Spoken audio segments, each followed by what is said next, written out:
인터뷰 이어가겠습니다. 합계 출산율 0.78. 예, 이대로 가면은 안 된다는 거야 누구나 공감하는 얘기인데 출생률을 높이기 위한 방안을 둘러싸고는 서로 다른 의견들이 있습니다. 그 가운데 하나가 이른바 외국인 가사 도우미라고 할 수 있겠습니다. 윤석열 대통령이 최근 국무회의에서 저출생 문제 대책 가운데 하나로 이 외국인 가사 도우미를 도입하는 걸 적극 검토하라고 했고 실제 정부와 서울시는 올 하반기부터 시범 실시를 한다고 합니다. 국회에서도 이미 관련 법안이 발의돼 있는데 이 법안을 대표 발의한 시대전환 조정훈 의원이 제 옆에 나와 있는데 한번 논란을 짚어보도록 하겠습니다. 어서 오십시오. 네, 반갑습니다. 예, 제가 논란을 짚어본다는 말씀을 드렸던 이유가 오늘 인터뷰는 좀 반론이 많아서 그 반론의 어떤 요지를 제가 좀 질문 형태로 드리고 거기에 대해서 제가 제 반론을 듣는 형태를 취할까 합니다. 그게 좀 맞아 보이고 왜냐하면 여기에 대해서 반대하는 분이 여기에 나와 있지는 않기 때문에 예. 아무거나 물어보십시오. 예, 좋습니다. 저도 편합니다. 네. 저희가 준비한 그래프를 잠시 보고 와서 얘기를 이어가는 게 속도감이 있을 것 같습니다. 예, 지금 나오고 있는데요. 현행은 가사 도우미를 우리가 쓸 때 내국인이나 중국 동포나 고려인들을 저희가 채용할 수가 있습니다. 최저임금 적용을 받죠. 지금은 그렇습니다. 아무래도 이제 언어 문제가 있기 때문에 저렇게 이제 제한되는 부분도 있을 것 같고요. 그런데 이제 조정훈 의원이 발의한 법안은 동남아시아 등 다른 쪽도 이제 포함을 시키는 것이고 최저임금을 적용받지가 않아서 지금 논란이 되고 있는 그런 상황입니다. 예, 일단 그 발의하신 법안에 대해서는 또 구체적으로 계속 얘기를 할 건데 그 전에 아까 제가 이제 서두에서 얘기했듯이 정부랑 서울시도 올 하반기부터 한다는 거잖아요. 그런데 좀 다른 것 같습니다. 그러니까 최저임금 적용을 하겠다는 입장인 것 같아요. 그래서 한 200만 원 정도 수준은 맞춰주겠다는 것 같고 그럼 여기에는 개인적으로 동의를 하십니까? 이게 좀 순서를 정리할 필요가 있을 것 같습니다. 예. 시청자분들을 위해서 이제 서울시에서 그 법안을 그러니까 정책을 준비한 거 그 이후에 제가 법안을 발의했고 예. 그 이후에 대통령께서 적극 검토하라 이게 순서입니다. 예. 자, 이 과정에서 서울시에서 지금 그 월 200만 원 최저임금 적용하겠다라고 하면 저의 한 줄 평은 이렇습니다. 방향은 맞지만 중간에 멈춘 정책이다 이렇게 표현하고 싶습니다. 왜 그렇습니까? 방향은 맞다라는 것은 외국인 가사 도우미 시장을 적극적으로 확대하겠다. 통계적으로 우리 100가구에 1명 정도가 지금 한 가구 정도가 가사 도우미를 씁니다. 그러니까 최고 소득층만 쓰는 거고요. 한 명 그러니까 내국인 가사 도우미를 쓰시면 지금 350에서 한 400. 뭐 쌍둥이 좀 힘든 자녀들 하면 뭐 5, 600 쉽게 나갑니다. 그러니까 함부로 쓸 수 없는 상황이죠.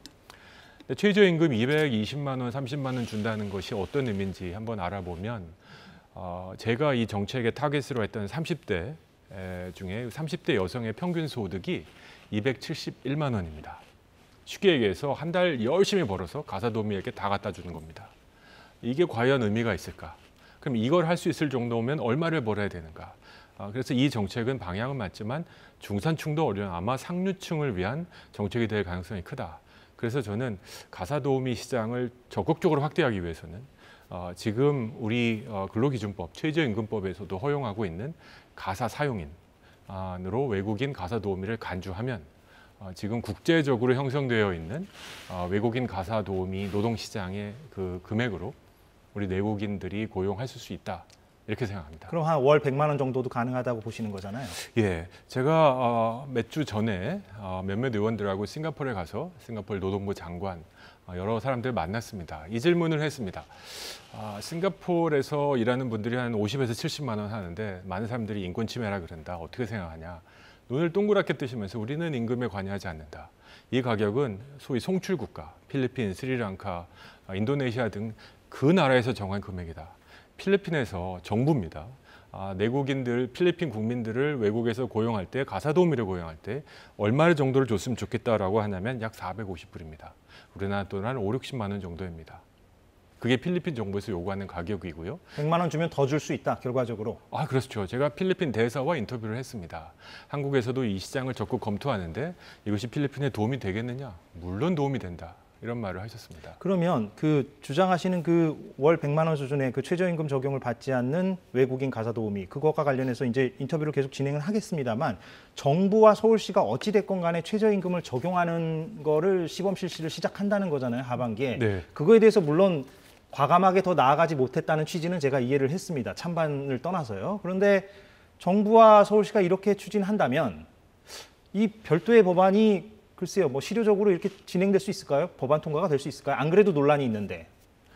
저는 충분히 그 대통령이 지시한 가사도우미 시장의 규제를 확대한다는 것은 두 가지입니다. 하나는 비자의 종류를 지금 현재는 아시는 대로 동포분들에게만 비자가 발급 가능합니다. 이건 모든 외국인에게 발급하겠다. 그래서 공급을 늘리겠다는 거고요.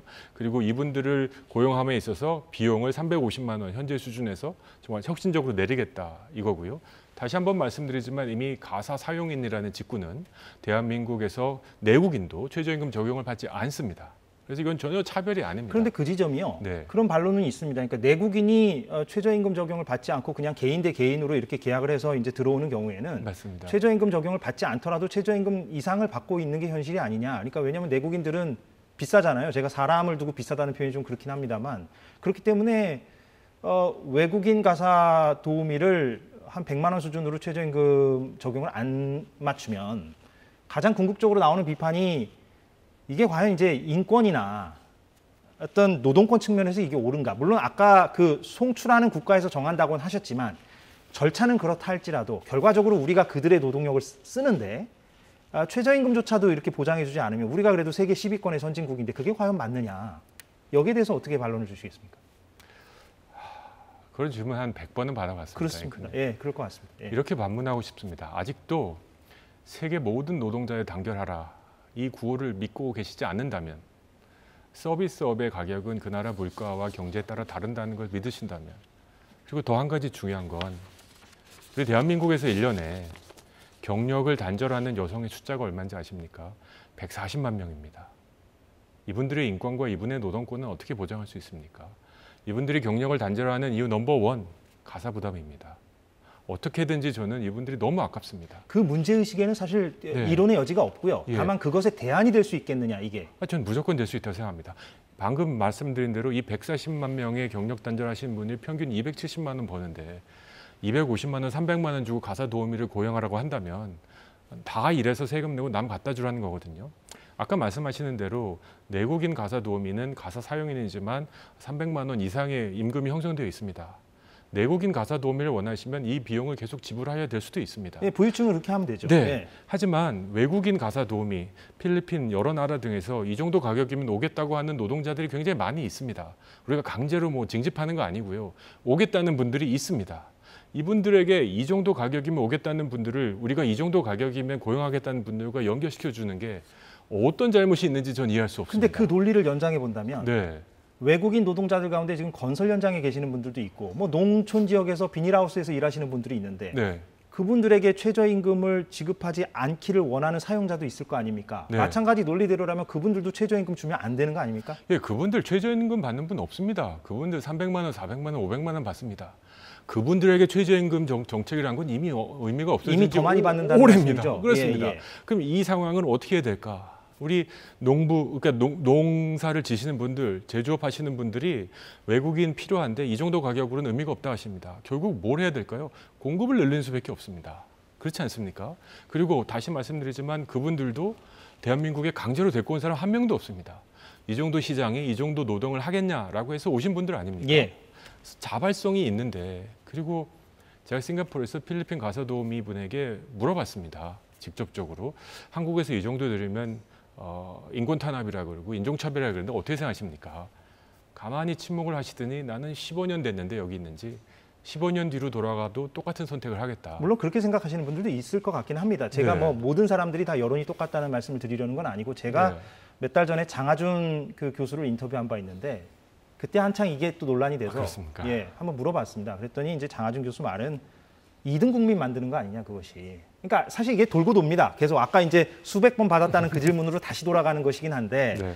그래서 제가 그런 문제의식은 또 한편으로 있다는 걸 하고요. 그 답변을 이미 주셨기 때문에 그럼 제가 좀 질문을 좀 바꿔서 드리자면 그 저출생 문제를 해결하기 위한 다른 대안들이 더 근본적으로 있는데 가령 뭐 유치원이나 어린이집 인력을 조금 더 보강을 해준다라든가 뭐 육아휴직 문제라든가 노동시간 문제라든가 이런 것을 손대는 것이 더 맞는 게 아니냐. 아니면은 내국인 가사 도우미에게 정부가 어떤 보조금을 좀 준다라든가 그래서 이제 우리가 그분들을 고용할 때 조금 더 낮은 가격에 할 수 있도록 한다라든가 이런 다른 대안이 있는데 이렇게 논란이 많은 최저임금 적용도 받지 못하는 사람들을 오게 한다? 예. 네, 저는 뭐 그럼에도 충분히 해야 된다고 생각합니다. 이게 예. 옳은가의 질문이 아니고요, 필요한가의 질문입니다.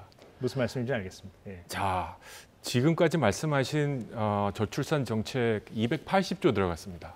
아무짝에도 쓸모가 없었고요. 숫자적으로는 그렇죠. 그럼에도 불구하고 그만두자는 소리 하지 않습니다. 계속 하시죠. 합시다. 근데 이 정책은요, 돈이 들어가지 않습니다. 특히 재정의 입장에서는 그렇죠. 시장을 형성해주고 규제만 바꾸는 거니까. 예.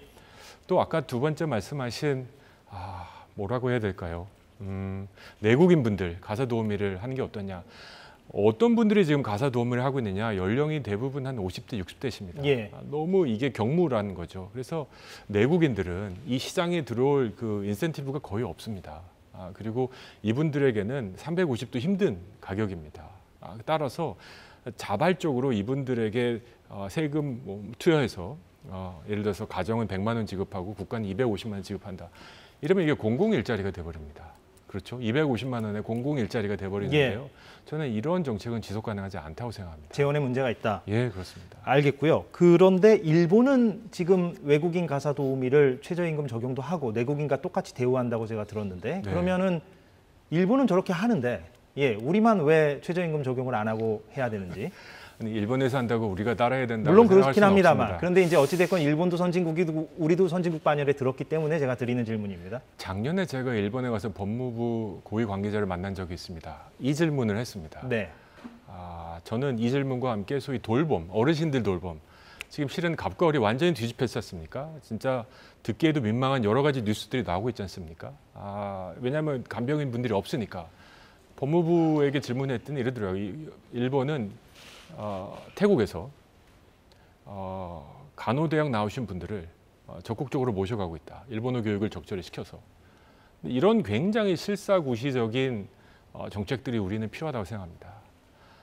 만약에 외국인을 모셔와서 적정 임금을 주지 않으면 인권 침해라고 하시면 예. 지금 외국인이 없으면 돌아가지 않는 제조업, 건설업, 농업업 똑같은 논리가 적용돼야 됩니다. 근데 거기는 아까 말씀하신 대로 월급을 최저임금 이상 받고 있기 때문에 그 분야에서 일하는 분들에게는 그게 그분들이 요구하는 임금이니까요. 예. 근데 다시 한번 말씀드리면 영역이 다르다는 말씀이시죠. 영역이 다르고요. 또 가능하면 앞으로는 그분들의 공급을 늘려서 외국인들이 받는 임금 수준을 좀 떨어뜨릴 필요는 있다고 생각합니다. 그럼에도 불구하고 강제적인 아니면 자발적으로 오고자 하는 외국인 근로자 저는 많다고 확신합니다. 근데 일본은 제가 좀 뭐 동어반복이긴 합니다만 네. 일본도 한다면 우리도 선진국답게 2등 국민 만들지 않고 네. 좀 보장을 해줄 것은 해주고 이게 바람직하지 않냐. 이게 뭐 규범론적이긴 합니다. 그런데 이게 비단 규범론만이 아니라 헌법적인 어떤 가치를 얘기하시는 분들도 있고 법률적인 얘기를 하는 분들도 있기 때문에 예, 제가 계속 드리는 질문인데. 저는 외국인 정책의 기본 전제는 국익이라고 생각합니다. 알겠습니다. 예. 그리고 2등 국민을 만든다고 하셨는데 우리가 특정한 외국인을 강제로 데려와서 2등 국민을 만들면 나쁜 짓입니다.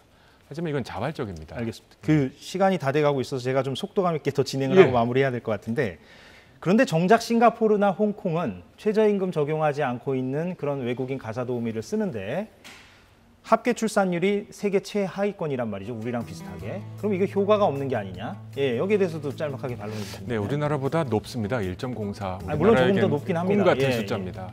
자, 제가 발의할 때도 이 정책의 직접적 효과는 경력 단절을 고민하는 여성들에게 큰 도움이 될 거다였습니다. 싱가포르 정책도 이 정책의 가장 주요 목적은 경력 단절 또는 경력을 하고 싶어하는 맞벌이 부부들에게 도움을 주자입니다. 자, 근데 여기서 우리는 끝나지 않습니다. 뭐냐면 출산을 하지 않는 분들에게 왜 출산하지 않으십니까 물어보면 1순위는 경제적 불안이고 주거가 많습니다. 네. 그거를 해결해야 됩니다. 그걸 반대하는 거 아닙니다. 바로 이어서가 바로 주거, 가사와 출산에 대한 부담입니다. 양육에 대한 부담입니다. 예. 따라서 여성분들이 경력 단절을 할 위험이 없다. 출산을 해도 이런 거에 대한 확신이 있으면요. 저는 자연적으로 출산에도 도움이 된다고 생각합니다. 그러니까 홍콩, 싱가포르가 효과가 미미하다는 반론에 대해서는 네. 어떤 답변입니까? 그러니까 우리는 해보면 더 나아질 수도 있다. 모르는 거다. 그렇습니다. 미래는? 왜냐하면 예. 홍콩, 싱가포르에서 출산율이 낮은 이유와 대한민국에서 출산율이 낮은 이유가 전혀 다릅니다. 동등 비교를 할 수 없다. 그렇습니다. 예. 저희가 이번에 가서도 계속 그 질문을 했거든요. 자, 대한민국의 출산율이 낮은 이유는 주거, 경제적 불안 다음에 가사와 양육 부담입니다. 이건 다른 나라에서 쉽게 찾아보기 어려운 요소다. 문제점입니다. 예. 그리고 이 정책이 가사 부담을 덜어줄 거다. 이건 뭐 상식적으로 생각할 수 있지 않습니까? 그래서 제가 우리 한 5년만 해봅시다. 이거 지금 논쟁할 만큼 우리가 한가하지 않다. 조금 있으면 대한민국 진짜 이미 불임국가, 불임도시 아닙니까? 지금 가만히 있으면 점점 사라져가는 우리 인구 상황인데 예. 뭐라도 해보자. 그리고 결과가 나쁘면요. 정치인 조정훈으로서 제가 책임지겠습니다. 한 번쯤 해봤으면 좋겠습니다. 예, 오늘 그 취지를 제가 잘 이해했고요. 사실 이거는 더 심도 있는 토론이 좀 찬반 토론이 있었으면 하는 바람도 제가 갖습니다. 그리고 어찌됐건 정부나 서울시가 뭐 200만 원 이상으로 한다고 하니까 한번 또 그때 가서 다시 모셔서 제가 한마디만 드리고 싶습니다. 시간이 뭐 거의 다 되는데. 예. 정책을 해보면요. 이 정책을 통해서 가사 도우미를 쓰신 분들은 분명히 혜택이 있을 겁니다. 또 한편으로 누가 이걸 썼느냐? 중산층, 중상층, 2, 3만 쓰실 겁니다. 제가 말씀드린 이 예측이 맞는지 안 맞는지 한번 봤으면 좋겠습니다. 예, 한번 그 검증을 좀 또 해보죠. 예, 네. 오늘 나와주셔서 고맙습니다. 감사합니다. 예, 시대전환 조정훈 의원이었습니다. 예, 사사건건 오늘 여기까지 하겠습니다. 내일 오후 4시에 다시 돌아오겠습니다. 고맙습니다.